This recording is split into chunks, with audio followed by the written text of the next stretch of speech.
সেবার হাঁটতে হাঁটতে মুর্শিদাবাদ জেলার এক অখ্যাত গ্রামে পৌঁছে গেছিলাম। যদিও হাঁটা পথে যে কজনের মুখে শুনেছি প্রত্যেকেই বলেছে ও দিকটা নাকি খুব সুবিধার নয়। অপেক্ষাকৃত কম জনবসতি সম্পন্ন জঙ্গলাকীর্ণ জায়গা সেই নিশিরামপুর।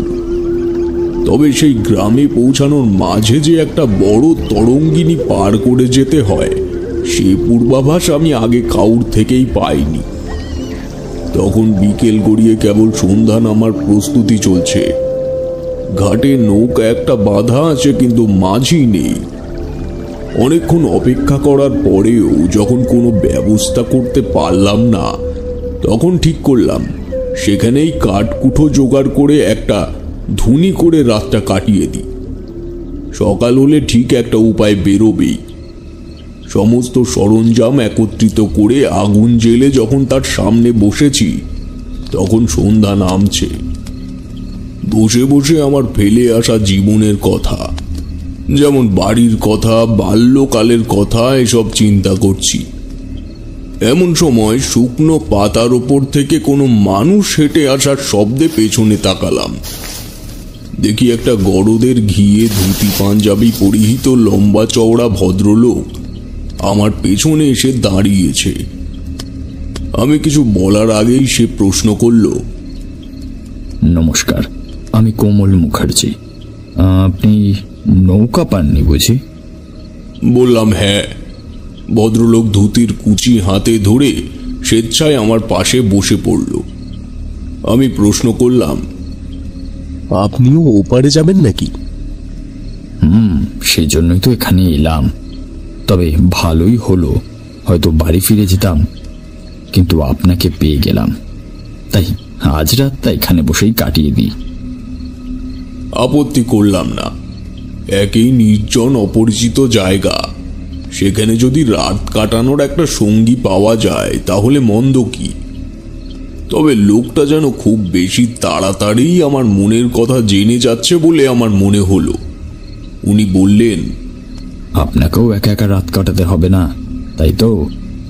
শুধু শুধু এই নির্জন জায়গায় একা একা বসে থাকাটাও নিরাপদ নয়। এই অঞ্চলে চোর ডাকাতের পরিমাণও কম নেই। এখানে জনবসতি দূর দূরান্ত পর্যন্ত আমার চোখে পড়ছে না, তবে চোর ডাকাতের কিভাবে এখানে বসার জমে? আমার প্রশ্ন শুনে ভদ্রলোক ঈষৎ হাসলেন, বললেন, এই অঞ্চলে বসত বাড়ি কম ছিল না। এখন হয়তো আপনি চারিদিকে জঙ্গল দেখছেন, কিন্তু আমি যখন ছোট ছিলাম তখন এসব জায়গায় অনেক লোকজন বসবাস করত। ডাকাত দল নৌকায় করে এসে মাঝে মাঝে ধান, গম, টাকা কড়ি চুরি করে নিয়ে যেত। তারপর থেকে ধীরে ধীরে গ্রাম উঠে অন্যত্র চলে যায়। সেই কারণেই লোকমুখে প্রবাদ এখনো চালু আছে যে এখানে নাকি এখনো চোর ডাকাত ঘুরে বেড়ায়। সবটা শুনে মনে মনে খুব হাসি পেল। আসা মাত্রই আমার মনে হয়েছিল আমার আশেপাশে কোনো সজীব অস্তিত্ব নেই। তবে ভূত প্রেতনির আনাগোনা এখানে আছে সে ব্যাপারে আমি নিশ্চিত। ধুনির কাঠ জোগাড় করার সময়ই একটা মৃদু কান্নার আওয়াজ শুনেছিলাম। যদিও ভয় জিনিসটা আমার ভেতর থেকে ততদিনে চিরকালের জন্য বিদায় নিয়ে নিয়েছে, তাই এসব উপস্থিতি ছলনা আমার খুবই স্বাভাবিক লাগতো। শুধু একটা ধুনি জ্বালিয়ে নিলেই আর কোনো চিন্তার কারণ নেই। হঠাৎ ভদ্রলোক আমার পেছনে তাকিয়ে বললেন, ওকে। চমকে উঠে তাকিয়ে দেখি সত্যি একটা নারীর অবয়ব আমার থেকে কিছুটা দূরে, যেখানে ধুনির আগুনের আলো গিয়ে অন্ধকারে মিশে যাচ্ছে, সেখানে দাঁড়িয়ে রয়েছে। মুহূর্তেই উঠে দাঁড়িয়ে সেদিকে এক পা দুপা করে এগিয়ে যেতেই আলো আধারিতে সেই নারীর মুখ আবছা দেখতে পেলাম। কেন জানি না মনে হলো এই মেয়েটাকে আমি চিনি। আরো একটু কাছে এগোতেই ঠিক আমার পেছন থেকে শুনতে পেলাম কেউ আমার নাম ধরে ডাকলো, তারানাথ, এদিকে আয়, আমি তোকে দীক্ষা দেব। দেখি আমার ধুনির ওপারে এতক্ষণ নীল কমল নামের যে ভদ্রলোক বসেছিল সে এখন নেই, বরং এক রক্তাম্বর পরিহিত জটা জুটোধারী সাধু সেখানে বসে ধুনির কাঠ খুঁচিয়ে দিচ্ছে। তার চোখের পাতা স্থির, মুখের অযত্নবর্ধিত পাকা দাড়ি গোঁফ নেমেছে নাভিদেশ পর্যন্ত। আমি মুহূর্তেই সেই ষোড়শী নারীর অবস্থান সম্পর্কে নিশ্চিত হওয়ার জন্য পেছনে ঘুরলাম। দেখি সে উধাও। জঙ্গলের নিকষ কালো অন্ধকারের মাঝে চাঁদের আলো এসে পড়া গাছের পাতাগুলো জড়বস্তুর মতো স্থির। মনে হলো কেমন যেন একটা স্বপ্ন রাজ্যে বিরাজ করছি। কাপা কাপা গলায় কাপালিকের উদ্দেশ্যে বললাম, বাবা, বাবা, আমায় কি দেখাতে চাইছো? আমার তো কিছুই বোধগম্য হচ্ছে না। আয়, এদিকে আয়, পাশে বস। একমাত্র ধুনির আগুনটুকুই তখন আমার ভরসা। ওটা বাদে বাকি গোটা পৃথিবীটাই আমার কাছে অপ্রাকৃতিক। পা টিপে টিপে তার পাশে গিয়ে বসতে সে বলল, আমি যে রূপে তোর কাছে প্রথম এলাম তার মৃত্যু ঘটেছে কাল। নদী পেরিয়ে ঘাটের থেকে উত্তর দিক বরাবর হেঁটে গেলে একটা শালবন পাবি। ওইখানেই এই নীলকমলের মৃতদেহ পড়ে আছে। শঙ্কর ডাকাত শেষ করেছে ওকে। সৌদা মিটিয়ে আসছিল নিশিরামপুর থেকে। ওর কাছে টাকা কড়ি যা ছিল সব কিছু কেড়ে নিয়ে ওকে হত্যা করেছে ওই শঙ্কর। পথে যখন বেরিয়েছিস পুণ্যার্থী হয়ে, তখন যা ওর মৃতদেহটা বাড়িতে পৌঁছে দিয়ে তার বিধি অবদ্ধ সৎকারের পথ সুগম কর, তোর পুণ্য হবে। আর উপঢৌকন হিসেবে তোকে ছদ্মবেশ নেওয়ার পন্থা আমি শিখিয়ে দেব। যে ষোড়শীকে তুই এখন দেখলি তাকে মাতু পাগলির মতো ভেবে ভুল করিস না। ওটাই তোর ঋণাত্মক শক্তি। ভবিষ্যতে কখনো যদি এই নারীকে চোখের সামনে দেখিস, মনে করবি তোর সাধন সঙ্গিনী হয়ে সে তোকে পথ দেখাতে চাইছে। পূর্ণ সমর্থন পরবর্তী কর্মে ঝাঁপিয়ে পড়াটাই তোর কর্তব্য হবে, বুঝলি? তখন আমার যুবক বয়স। ঠিক ভুলের চিন্তা মাথার থেকে নিমেষের মধ্যে বেরিয়ে গেল এমন একটা প্রস্তাব পেয়ে। তাছাড়া নিম্নতন্ত্রের প্রতি ঝোঁক আমার থাকবে নাই বা কেন? তখন তো বুঝতাম না যে এই বিদ্যা কতটা ভয়ঙ্কর। তারানাথ একটু থামল। আমার মনে একটা প্রশ্ন অনেকক্ষণ ধরে ঘুরপাক খাচ্ছিল। এই বিরতিটার জন্যই অপেক্ষা করেছিলাম। জিজ্ঞেস করলাম, ঠাকুর মশাই, আপনার কাছে যতটা শুনেছি তান্ত্রিক ও কাপালিকের মধ্যে বিস্তর পার্থক্য আছে। তাই কাপালিক মানে কি নিম্নতন্ত্রের সাধক? কাপালিক শব্দটি এসেছে কপাল শব্দটি থেকে, যা দিয়ে মূলত মাথার খুলিকে নির্দেশ করা হয়। কারণ এরা মাথার খুলিকেই পাত্র হিসেবে ব্যবহার করে থাকে বিভিন্ন কাজের জন্য। কিন্তু এদের কাজের সাথে তান্ত্রিকের কর্মপ্রক্রিয়ার ভেদাভেদ বিস্তর। যেমন কাপালিকেরা শ্মশান ভূমির ছাই দিয়ে নিজেকে সব সময় আবৃত করে রাখে এবং রক্ত, মদ, মাংস দিয়ে ধর্মীয় আচার পালন করে ও শিবের ভৈরব রূপকে পুজো করে। কিন্তু তান্ত্রিকদের আরাধ্যা দেবী হলেন দশ মহাবিদ্যা। সহজ ভাষায় বলতে গেলে মা কালী। যাই হোক, সেই রাতটা কাপালিকের কাছে বিভিন্ন তত্ত্ব কথা শুনতে শুনতে কাটিয়ে দিলাম। ভোর নাগাদ কাপালিক ধুনির ছাই কপালে লাগিয়ে সেখান থেকে চলে গেলেন। আমার হাতে একটা পঞ্চগব্য লাল চেলি দিয়ে বেঁধে দিয়ে বলে গেলেন, কোনো বিপদের সম্ভাবনা বোধ করলে এই পঞ্চগব্য কপালে ঠেকিয়ে আমায় স্মরণ করবি, আমি সাহায্য করব। আমি কিন্তু এই কার্যে কোনো বিপদের সম্ভাবনার আঁচ পাইনি।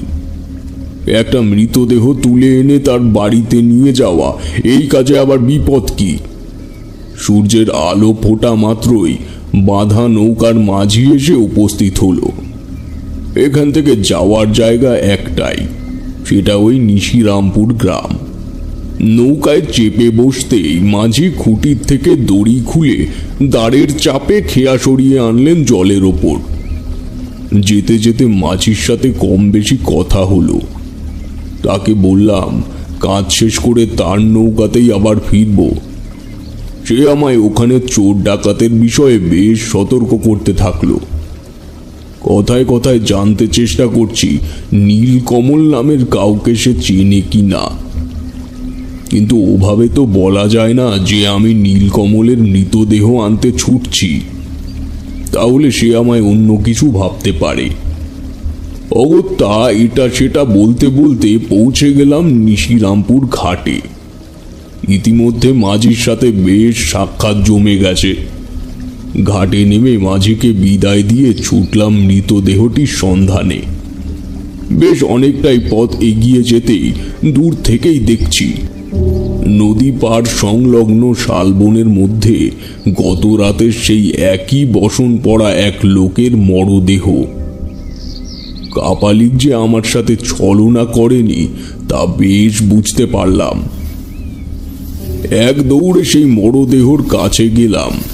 শরীর ধীরে ধীরে পচতে শুরু করেছে ইতিমধ্যেই, কিন্তু একা আমার পক্ষে এই দেহ টেনে নিয়ে নদীর পাড়ে যাওয়া সম্ভব নয়। কি করি ভাবছি, মনে হলো মাঝিকে আমার ডাকতে হবে, তাহলে এই মৃত শরীর বাইতেও আমার সুবিধা হবে, আর ওদিকে কারো বিশেষ কোনো সন্দেহ হবে না। যেমন কথা তেমন কাজ। দ্রুত সেখান থেকে ছুটতে লাগলাম নদীর ঘাটের দিকে। বেলা তখন বেশ ভালোই ফুটে উঠেছে। সেখানে গিয়ে দেখি মাঝি নৌকা নিয়ে এই পাড়েই আসছে। হাত ইশারা করে তাকে আরো দ্রুত এসে পৌঁছাতে বললাম। সে নদীর তীরে নৌকা ভিড়াতেই বললাম, ও মাঝি ভাই, এদিকে এসো, তাড়াতাড়ি এদিকে এসো। আমায় অমন ছটপট করতে দেখে মাঝি বেশ বুঝতে পারলো কিছু একটা গোলমাল অবশ্যই হয়েছে। তাড়াতাড়ি আমার কাছে এসে বলল, কি হয়েছে সাধু বাবা? এই তো গেলেন একটু আগেই, এর মধ্যে আপনার কাজ মিটে গেল? না গো, তা নয়, সেই কথা বলার জন্যই তো তোমায় এখানে ডাকা। কি হয়েছে? কোনো বিপদ ঘটলো নাকি? আরে দেখো না, আমি একটু এদিকে শালবনের মধ্যে দিয়ে সংক্ষেপে রাস্তা ধরে এগোচ্ছিলাম। দেখি শালবনের মাঝে এক লোক মরে পড়ে আছে। আমি তো সেভাবে চিনি না কাউকে, তুমি একটু আমার সাথে এসে দেখবে চেনো কিনা। আমার কথা শুনে মাঝি বেশ ভালোই ভয় পেল। চোখে মুখে সে ছাপ বিদ্যমান, অঙ্গভঙ্গিতে অনিচ্ছা প্রকাশ পাচ্ছে তার ভালোই। সে বলল, না না, আমি ও পথ মারাবো না। আমি নিশ্চিত যে ওই ছেলেটাকে ওই ডাকাতরাই মেরেছে। শেষে ডাকাতের হাতে পড়লে অকালে প্রাণটা যাবে আমার। আমি যেতে পারবো না ঠাকুর মশাই, ক্ষমা করবেন আমায়। দেখো, যা বুঝলাম তাতে সেই মানুষ মারা গেছে 2 দিন হয়ে গেছে। শরীর পচতে শুরু করে দিয়েছে। আমার একার পক্ষে সম্ভব নয় তা একা বয়ে আনার। তোমার নৌকাতে তুমি তো অনেক যাত্রী পার করো, তাহলে তুমি চিনতে পারবে এনাকে পার করেছো কিনা। আর এখন তো দিনের বেলা, এই সময় তো চোর ডাকাত কেউ আসবে না। তুমি না করো না মাঝি ভাই। তাকে অনেক করে বোঝানোর পর সে রাজি হলো আমার সাথে শালবনে ঢুকতে। দ্রুত পায়ে আমি আর মাঝি গিয়ে পৌঁছালাম সেই শালবনের মাঝে। দেখি 2-4টে শেয়াল সেই মৃতদেহের চারপাশে ঘুরছে আর নাক দিয়ে শুকছে। আমি গিয়ে দ্রুত তাড়া দিয়ে তাদের ভাগালাম। মাঝি কাছে এসে দেখতেই চমকে উঠল, বলল, এ কি? কি হয়েছে মাঝি ভাই, তুমি চেনো নাকি? এ তো মুকুজ্জে বাড়ির ছোট কর্তা, নীলকমল মুকুজ্জে। এই তো 5-6 দিন আগে আমি ওনাকে নৌকা দিয়ে পার করলুম, আর আজকে ইনি। ভাগ্যিস তোমার চেনা, নয়তো কি একটা অবস্থা হতো বলো তো মাঝি ভাই।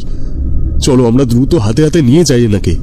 শালবন থেকে কিছু লতা পাতা ও গাছের সরু সরু গুড়ি জোগাড় করে একটা ভেলা মতো বানালাম। তারপর সেই ভেলায় মৃতদেহটিকে তুলে টানতে টানতে দুজন মিলে নদীর ঘাট পর্যন্ত নিয়ে এলাম।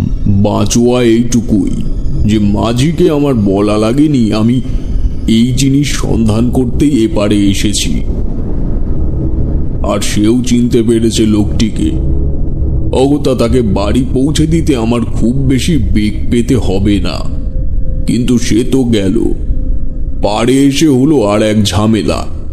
মাঝি বলল, সাধু বাবা, এই মরা লাশ আমি নৌকাতে উঠাতে পারবো না। ওতে আমি মানুষ পার করি। গ্রামের মানুষ ভয় পেলে আর আমার নৌকাতে উঠতে চাইবে না। তাহলে আমি ওপারে নিয়ে যাব কি করে এই মৃতদেহ? আপনি বরং একটা কাজ করুন, ওই ওই ওই যে পাশে একটা ডিঙি বাঁধা আছে, ওতে আপনি এই মৃতদেহ তুলুন, তারপর সেটা আমার নৌকার সাথে বেঁধে আমি টেনে নিয়ে যাচ্ছি। তাহলে তাই হোক, বেশি দেরি করলে আর নিতে পারবো না। তাড়াতাড়ি করে ডিঙিতে সে দেহ তুলে নৌকার সাথে বেঁধে দিল মাঝি। নদীপথে প্রখর সূর্যের তাপে সে দেহের অবস্থা ক্রমেই যেন খারাপ থেকে আরো বেশি খারাপ হচ্ছে।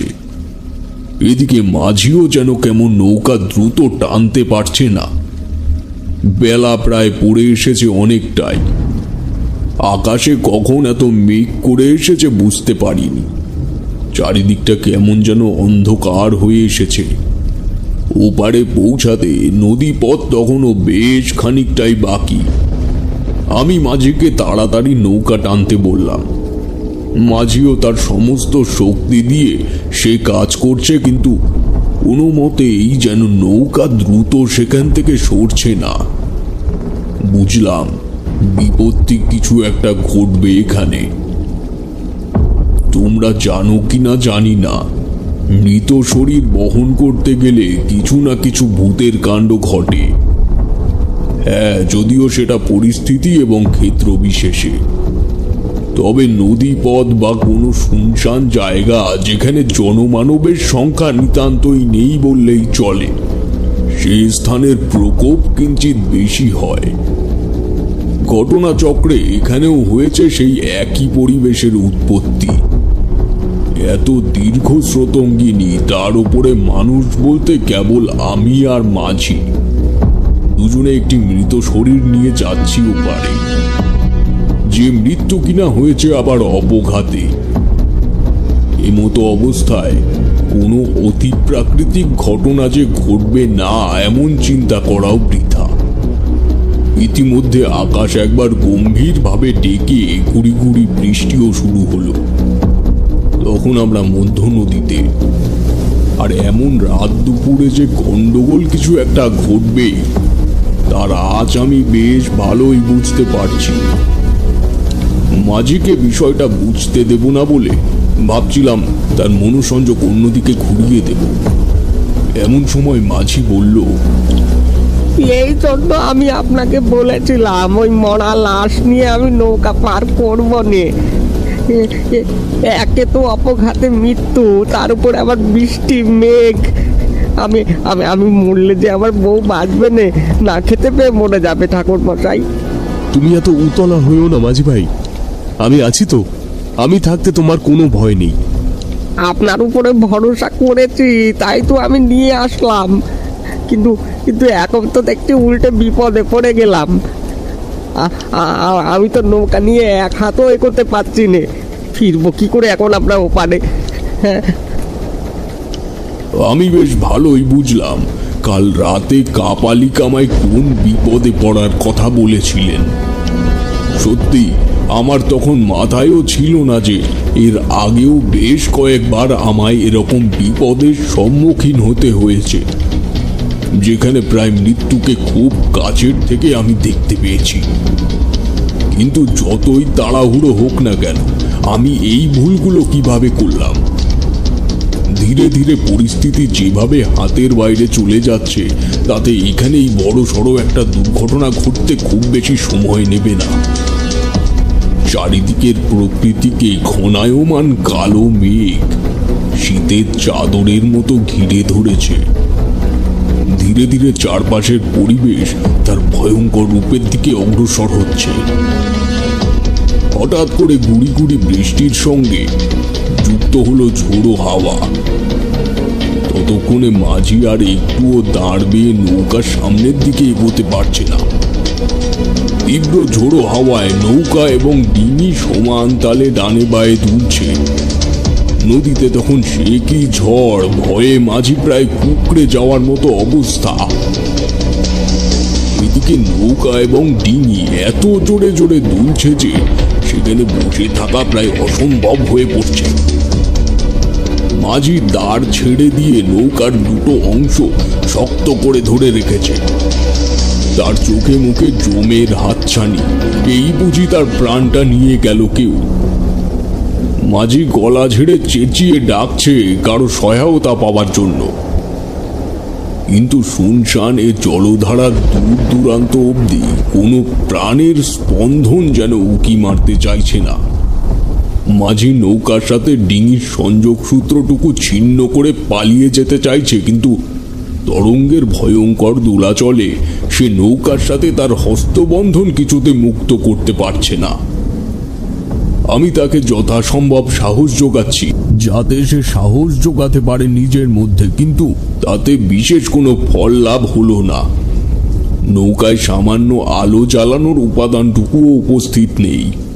এমন অবস্থায় মস্তিষ্কের সাথে বুদ্ধি নাড়িরও বোধহয় ছেদ ঘটেছে। কি করব মাথায় আসছে না কিছুই। আমি ভুলেই গিয়েছি যে কাপালিক আমায় বিপদের থেকে বাঁচার উপায় সাথেই দিয়েছেন। ভাবছি কি করি, হঠাৎ বিদ্যুৎ গতিতে মাথায় এসে গেল আমি তো মরা নিয়ে নদীর জলে ভাসার আগে গাত্রবন্ধন করিনি। হায় ভগবান, আমার দোষে কি তাহলে আর একটা প্রাণ হারিয়ে যাবে? না না, এ তো হতে দেওয়া যাবে না। আমায় যত দ্রুত সম্ভব গাত্রবন্ধন করে নিতে হবে, নয়তো এই অপ্রাকৃতিক ঘটনা থেকে কিছুতেই মুক্তি মিলবে না। কিন্তু মাটি কোথায় পাবো আমি এই মাঝ নদীতে? এদিকে মরা যেন ধীরে ধীরে আরো ভারী হয়ে চলেছে। ডিঙিটা যেন মরার ভারে জলের ভেতরে চলে যাচ্ছে। পুটলির মধ্যে হাত দিয়ে খুঁজছি সেখানে কিছু আছে কিনা যা দ্বারা আমি মন্ত্রবন্ধন করব। তখনই আমার হাতে বাঁধল কাপালিকের দেয়া সেই পঞ্চগব্য। ঈশ্বরকে সাক্ষী রেখে সেই কাপালিককে স্মরণ করে ওনার দেওয়া পঞ্চগব্য আমি কপালে ছুঁয়ে তিলক কেটে নিলাম। মুহূর্তেই যেন প্রকৃতির বদল ঘটে গেল চোখের সামনে। এমন বিরূপ আবহাওয়া, নদীর বুকে ওঠা ভয়ঙ্কর ঢেউয়ের তাণ্ডব যেন নিমেষে স্বাভাবিক হয়ে গেল। কিছুক্ষণ আগে যে প্রকৃতি রুদ্র তাণ্ডব করছিল, ক্ষণ বিলম্বে তা যেন মা সন্তোষীর মতো সদা শান্ত হয়ে গিয়েছে। মাঝি বলল, কি হলো এটা সাধু বাবা? মুহূর্তে কি করে সব এমন শান্ত হয়ে গেল? ভগবান সহায় আছে আমাদের। সেই ছোট থেকে বাবার সাথে নৌকা নিয়ে যাত্রী পার করি, কিন্তু কোনোদিনও এমন কাণ্ড চোখে দেখিনি। শুনেছি এমন হয়, আজ বাস্তব দেখলুম। অবশেষে বাকিটা পথ নির্ঝঞ্ঝাটে পার হলাম। ওপারে পৌঁছে দেখি বেশ কিছু লোক নদীর ঘাটে জড়ো হয়ে দাঁড়িয়ে আছে। বোধহয় মুকুজ্জে বাড়ির সদস্য তারা। ঘাটে নৌকা ভিড়াতেই সবাই প্রায় হুমড়ি খেয়ে এসে পড়ল নৌকার ওপর। তাদের মধ্যে একজন বলল, ঠিকই ধরেছিলাম, ছোট কর্তার আসতে তো কোনোদিনও এত দেরি হয় না। নিশ্চয়ই ডাকাতের কবলে পড়েছিল, তাই অকালে প্রাণটা হারালো।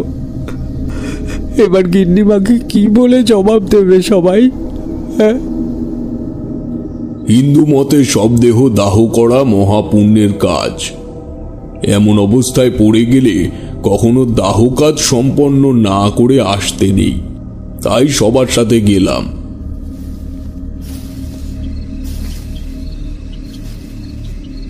দাহ সম্পন্ন হয়ে ফিরছি। গভীর রাত তখন। বেশ খানিকটা দূরে এসে দেখতে পেলাম সেই কাপালিক দাঁড়িয়ে আছে। বললে, তোকে বলেছিলাম কাজটি করতে পারলে তোকে উপঢৌকন হিসাবে ছদ্মবেশ নেওয়া শিখিয়ে দেবো। সে কথা রাখতেই আমি এখানে এসেছি। আয়, আমার সাথে আয়। আমি কাপালিকের পেছন পেছন একটি ঘন জঙ্গলের ভেতরে প্রবেশ করলাম। জঙ্গলে গাছপালার ঘনত্ব এতই বেশি যে সেখান থেকে ফিরে আসতে গেলে দৃষ্টিভ্রম নিশ্চিত। প্রায় গভীর জঙ্গলে প্রবেশ করার পর দেখি একটা শবদেহ সেখানে শোয়ানো আছে। কিছু নরকঙ্কালের মুন্ড এবং তার পাশে একটি মশাল জ্বালিয়ে রাখা। এমন আয়োজনে মনে যে খুশির খই ফুটছে না তা বললে ভুল হবে। অমন তরুণ বয়সে এমন আয়োজন সত্যি খুব রোমাঞ্চকর ছিল, কিন্তু তার ভয়াবহতা যে কত ভয়ঙ্কর হতে পারে তা কি আর জানতাম। তখন আমার তন্ত্রমন্ত্র জগতে অত বেশি জানাশোনা ছিল না। যাই করছি নেহাত অধিক উত্তেজনা আর আগ্রহের বশেই করছি, তাই পদে পদে বিপদ আমাকেও ছাড়েনি। আমাকে বসিয়ে সেই কাপালিক নরমুণ্ড দ্বারা আমার চারপাশে আবৃত করে দিল। আমার কপালে ওনার বৃদ্ধাঙ্গুলি ছুঁয়ে কিছু মন্ত্র বলল, যা আমি ঠিক বুঝতে পারলাম না। তারপর আমায় শেখালেন কিভাবে মৃত মানুষের শরীর দিয়ে ছদ্মবেশ ধরা যায়। এর আলাদা মন্ত্র আছে। একটি মন্ত্র 31 বার জপ করে মৃতদেহটির ব্রহ্মতালু এবং কপালের মধ্যমণি স্পর্শ করে অন্য হাতের তর্জনী ও বৃদ্ধাঙ্গুলি দ্বারা নিজের কপালের মধ্যমণি এবং ব্রহ্মতালু স্পর্শ করে 9 বার শরীর ধারণের মন্ত্রটি জপ করতে হয়। তারপর ধীরে ধীরে পরিণত হয় সেই ছদ্মবেশে। কিন্তু অতটাও সহজ নয় যতটা ভাবছ। বিশ্লেষণে মনে হচ্ছে খুব সহজ এবং ছোট, কিন্তু কার্যে তা অনেক দূর অবধি প্রশস্ত। যাই হোক, আমায় সমস্তটা বুঝিয়ে দেওয়ার পর কাপালিক বলল, শোন, ছদ্মবেশ যখন ধারণ করবি তখন কিন্তু খুব সাবধান। ছদ্মবেশে থাকা অবস্থায় তোর স্থূল দেহ যদি কেউ স্পর্শ করে ফেলে তাহলে কিন্তু তুই আর কোনোদিনও ওই স্থূল দেহে ফিরে যেতে পারবি না। তাই যখনই ছদ্মবেশ ধারণ করিস না কেন, নিজের স্থূল দেহটাকে খুব গোপনীয় এবং সুরক্ষিত জায়গায় রাখবি, যাতে কোনো অবস্থাতেই তুই সেই দেহে ফিরে আসার আগে পর্যন্ত কেউ স্পর্শ তো দূর, খুঁজে যেন না পায়। ছদ্মবেশ নিতে গেলে অতি উচ্চ মর্গের সাধক হতে হয়। যদিও তোর এখনো সেই যোগ্যতা হয়নি, কিন্তু কথা যখন দিয়েছি তখন তার মূল্য আমি রাখব। এই তো গেল তুই কিভাবে দেহের মধ্যে প্রবেশ করবি, এবার তুই কিভাবে। ওনার কথা শেষ হওয়ার আগেই আমি ওনাকে থামিয়ে দিয়ে বললাম, আপনি যেমন বলেছেন তেমনই হবে। আমি আপনার কাছে অতি কৃতজ্ঞ যে আপনি আমাকে এমন অবিশ্বাস্য কিছু শেখালেন। ধন্য, আপনি ধন্য। শেষ তো করতে দিলি না আমায়, তবে দেখিস বিপদ যেন না আসে। আর অবশ্যই যদি কোনো বিপদে পড়িস তাহলে মাতু পাগলিকে স্মরণ করিস। আশা রাখি সে তোকে বিপদ থেকে রক্ষা করবে। যা, এবার তোর গন্তব্য যেখানে যাওয়ার সেখানেই যা।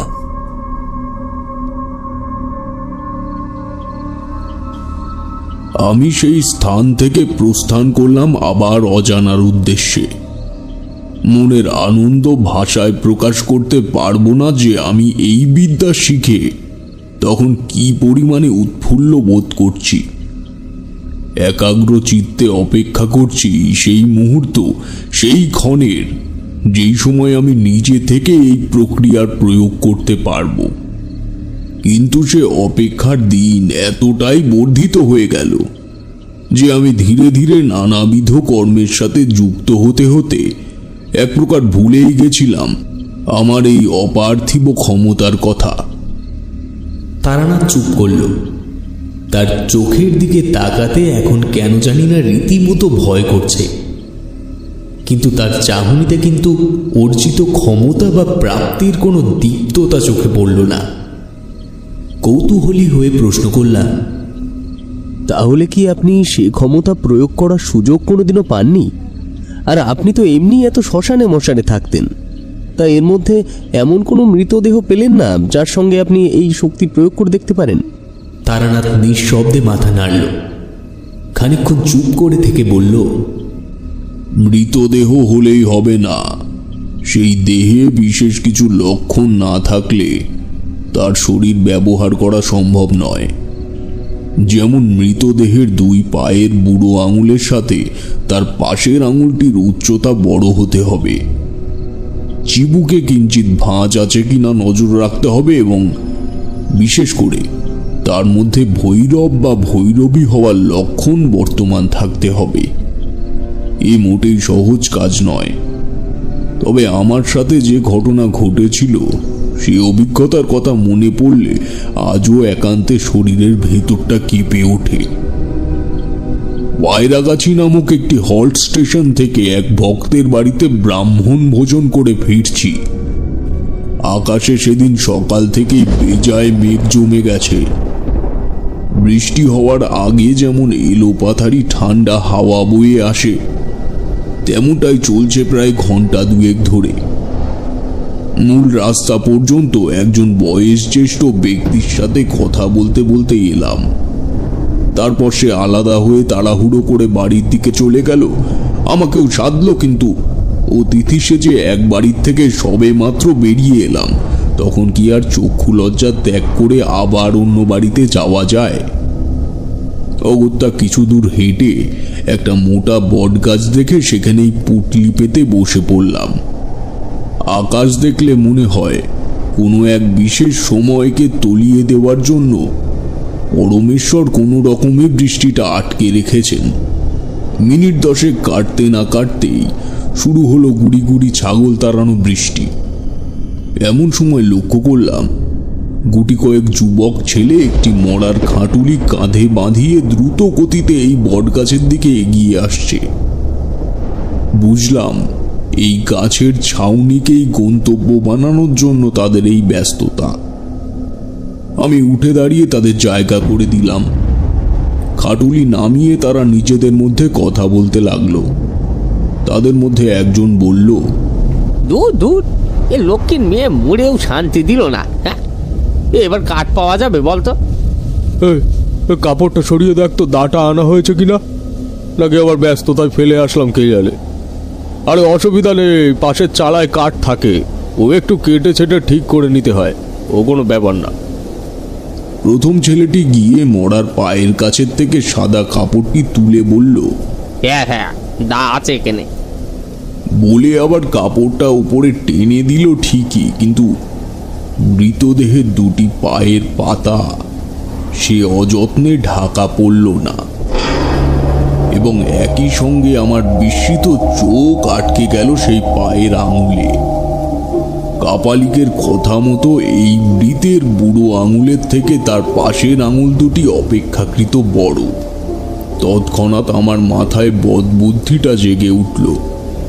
মনে মনে সংকল্প করলাম, যেভাবেই হোক আমি এই মৃতের দেহে বাদ বাকি চিহ্নগুলি বর্তমান আছে কিনা একবার মিলিয়ে দেখবই। বৃষ্টির পরিমাণ তখন বেড়েছে। সব যাত্রীদের মুখেই শুনলাম শ্মশান এখান থেকে বেশি দূর নয়, আর মিনিট 5 চোট পায়ে হাঁটলেই সেখানে পৌঁছানো যাবে। বৃষ্টি ছ্যাঁক দিল আরো ঘন্টাখানেক বাদে। ছেলের দল খাটুলি কাঁধে বাঁধিয়ে হরি নাম করতে করতে বেরিয়ে পড়ল। আমিও খানিক বিলম্ব করে পিছু নিলাম। শ্মশানে অনেক ঘুরেছি জীবনে, কিন্তু এই পায়রাগাছি শ্মশানের পরিবেশ আমার জীবনে ফেলে আসা ভয়ঙ্কর প্রেক্ষাপটগুলির মধ্যে অন্যতমভাবে স্থান করে নিল। মনে হলো জঙ্গলের মাঝে একটি স্থান পরিষ্কার করে গ্রামের মানুষের অন্তিম সংস্কারের জন্য একটু জায়গা তৈরি করা হয়েছে। পাশে অসহায়ের মতো পড়ে আছে একটা সুতোর মতো মরা নদী। আমি অপেক্ষাকৃত ঘন একটি জঙ্গলের আড়ালে একটা উঁচু টিলা মতো জায়গায় বসে ওদের কাজকর্ম দেখতে লাগলাম। মরা পোড়ানোর আগে কিছু প্রাথমিক আচার সারতে হয়, সেখানেও মিনিট 30 সময় লাগে। আমি ঠিক করেছি ওই সময়টুকুর মধ্যেই সমস্ত বিষয়টা পর্যবেক্ষণ করে নেব। মরার কাছে একজনকে রেখে বাকি ছেলের দল পাশের একটি ছোট্ট চালা ঘরে ঢুকলো। সেখানে কয়েকটা মোটা মোটা কাঠের গুঁড়ি পড়ে রয়েছে, তার থেকে চেলা কাঠ বের করে চিতা বানানোর প্রস্তুতি চলছে। চারিদিকটা এমনভাবে অন্ধকার হয়ে এসেছে যে সময়ের আজ পাওয়া যাচ্ছে না। হঠাৎ বৃষ্টি এলো আবার মুষলধারে। সব যাত্রীর দলের মধ্যে থেকে একজন বলে উঠল, ওরে অমল, ভিতরে চলি আয়, বাইরে দাঁড়িয়ে ভিজবি নাকি? মরা পাহারা দেওয়ার ছেলেটা মাথার উপরে দুহাত দিয়ে ছুটে চলে গেল চালার নিচে। কথায় আছে না, মন থেকে যদি কিছু চাওয়া হয় তাহলে যেভাবেই হোক একটা না একটা সুযোগ তার হাতে আসবেই সেই ইচ্ছেটাকে পূরণ করার। শুধু সেই মুহূর্তের সঠিক ব্যবহারটা খুব প্রয়োজন।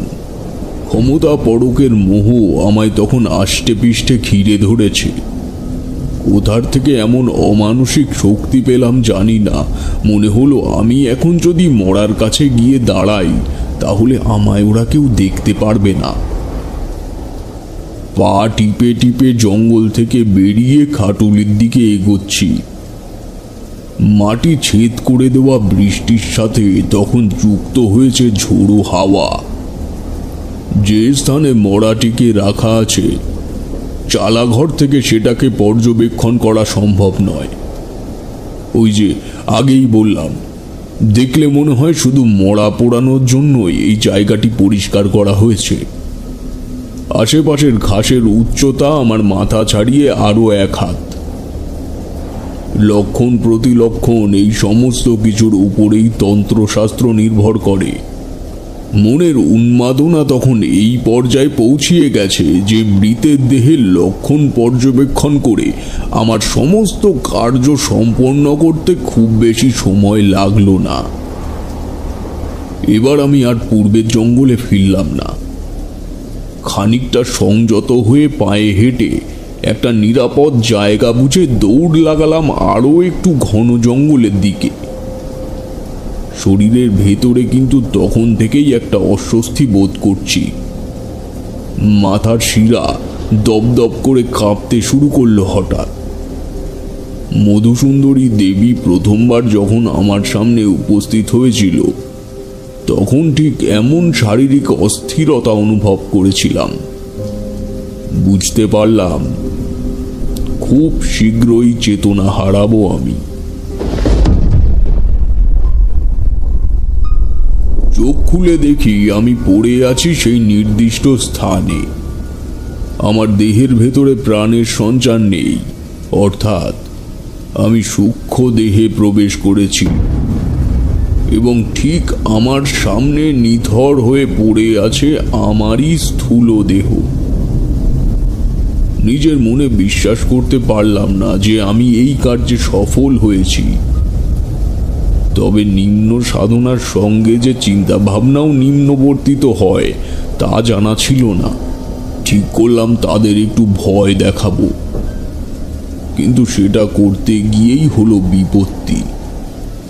পরিকল্পনা মাফিক সেই চালাঘর সম্মুখিত জঙ্গল থেকে বেরোনো মাত্রই ছেলের দলের দৃষ্টি পড়ল আমার দিকে।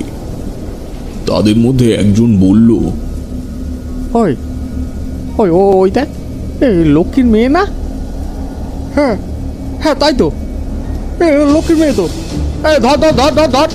ভয় দেখানোর পরিকল্পনা মাঠে মারা গেল, বরং কেটে রাখা চেলা কাঠ হাতে তুলে নিয়ে সব যাত্রীর দল আমায় উদ্দেশ্য করে ছুটতে শুরু করলো।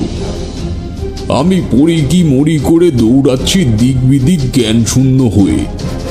হঠাৎ মাথায় এলো কাপালিকের কথাটা। উনি বলেছিলেন, যদি সূক্ষ্ম দেহে বিরাজ করার সময় আমার পড়ে থাকা স্থূল দেহটিকে কেউ স্পর্শ করে তাহলে আমি আর সেই শরীরে ফিরে যেতে পারবো না। অগত্যা আবার ছুটতে শুরু করলাম সেই নির্দিষ্ট জায়গাটির দিকে যেখানে আমার নিথর শরীরটি পড়ে আছে। অনেক অনুমান ও মনোসংযোগের পর সেই জায়গায় পৌঁছালাম ঠিকই, কিন্তু কি করে সেই দেহে আমি আবার প্রবেশ করব সেই পদ্ধতি কাপালিক আমায় বলে দেয়নি তো। এদিকে মাঝে মাঝে বৃষ্টির শব্দ ভেদ করে ছেলেদের ক্রুদ্ধ চিৎকার আমার কানে আসছে। আমি কিংকর্তব্য বিমূঢ় হয়ে আমারই দেহের সামনে বসে রইলাম অনেকক্ষণ। নিজের মৃত্যুর অপেক্ষা করার মতো যন্ত্রণা আর অন্য কিছুতে আছে কি? এমন সময় হঠাৎ মাথায় এলো, কাপালিক তো এটাও বলেছিলেন যে কোনো প্রকার বিপদে পড়লে মাতু পাগলিকে স্মরণ করতে হবে। এক মুহূর্ত দেরি না করে চোখ বুজে মাতঙ্গিনীকে স্মরণ করতে শুরু করলাম। মা, মা তুমি আমার শেষ ভরসা মা। আমি মৃত্যু শয্যায় অপেক্ষা করছি মা। দয়া করে এই ধৃষ্টতা ক্ষমা করে দাও। দয়া করে এই ধৃষ্টতা ক্ষমা করে আমায় রক্ষা করো মা। আমায় রক্ষা করো। আমাকে আমার শরীর ফিরিয়ে দাও মা। আমাকে আমার দেহ ফিরিয়ে দাও মা। আমাকে আমার দেহ ফিরিয়ে দাও। মাতু পাগলি যে এই নিম্নতন্ত্রের এক উচ্চ মার্গের সাধিকা, সেদিন তার প্রমাণ আরো একবার পেলাম। আমার কাতর আত্মস্বর শুনে খানিক বাদেই সে সূক্ষ্ম শরীরে আমায় দেখা দিল। বলল, নিম্নতন্ত্র শিখতে গেছো? পোড়ার মুখ, এই পেছনে ঘুরে দেখবি না বলছি। পেছনে ফিরে একবারও দেখবি নে, ভয় পাবি। যা বলছি মন দিয়ে শোন। যেদিন তোকে দেখেছি সেদিনই বলে দিয়েছিলাম, ক্ষমতার লোভে সাধনার পথে হাঁটতে যাস না, অকালে মারা পড়বি। ভালোভাবে শোন, তোর হাতে সময় খুব কম।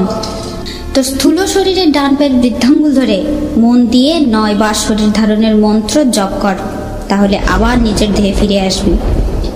সেদিন তো কাপালিক তোকে দেহ ধারণের প্রক্রিয়াও বলতে গেছিল, শুনিসনি কেন? তুই শুনিসনি কেন?